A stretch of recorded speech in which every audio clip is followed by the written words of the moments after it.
বিপুল voter জয় করো, জয় করো, জয় করো। শিবপুর বলছে, শিবপুর বলছে,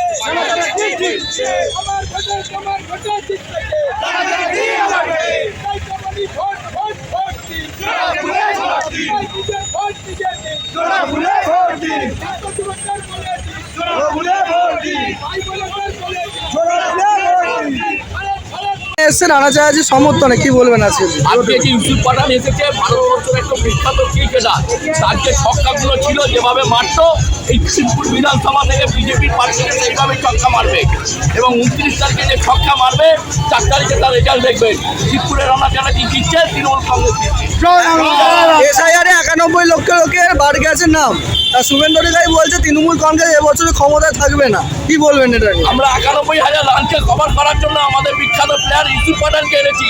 তার এই ছক্কা মেরে এক একটা বলে এই 91,000 রানকে আমরা ভোটার মধ্যে ম্যাক্সিমাম মৃত ভোটার বাদ দিয়েছে, ম্যাক্সিমাম মৃত ভোটার। আর যারা আমরা চিন্তা করি না তৃণমূল কংগ্রেস, ইউসুফ পাঠান এসেছে শিবপুর থেকে বিজেপিকে এক একটা ছক্কা মারবো, মাঠের বাইরে ফেলে দেবো আমরা। দাদা আজকে ইউসুফ পাঠান এসছেন রানাচাঁদ, কি বলবেন আজকে? রানাচাঁদ এসছেন, ইউসুফ পাঠান ইউসুফ পাঠান এসছেন রানাচাঁদ সমর্থন, কি বলবেন?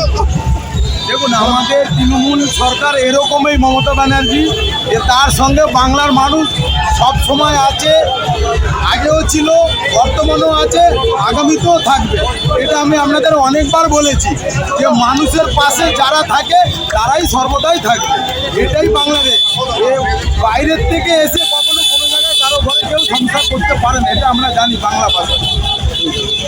রানাচাঁদ সমর্থনে পৌঁছাতে কি বলবেন দাদা আজকে? এই ভিড় দেখেই এবং সাধারণ মানুষের যে স্বতঃস্ফূর্ত অংশগ্রহণ এই র্যালিতে, সেটা দেখেই বোঝা যাচ্ছে যে মানুষ শিবপুরে কী চাইছে। আর ইউসুফ পাঠান, রসুন ব্যানার্জি, যে বিখ্যাত সমস্ত সেলিব্রিটি, তাদের উপস্থিতি মানুষকে আরও উজ্জীবিত করেছে। তার সঙ্গে আমাদের ডাক্তারবাবু বিশিষ্ট শিশুদের, তিনিও একজন সেলিব্রিটি। অতএব এই নিয়ে গোটা শিবপুর এখন খুঁজছে যে কখন তৃণমূল প্রচুর লিডে 50,000-এর কাছাকাছি লিডে এবারের এই 2026-এ শিবপুর বিধানসভা থেকে জয়লাভ করবে, সেই আশায় আমরা সবাই বুঝতে চাই।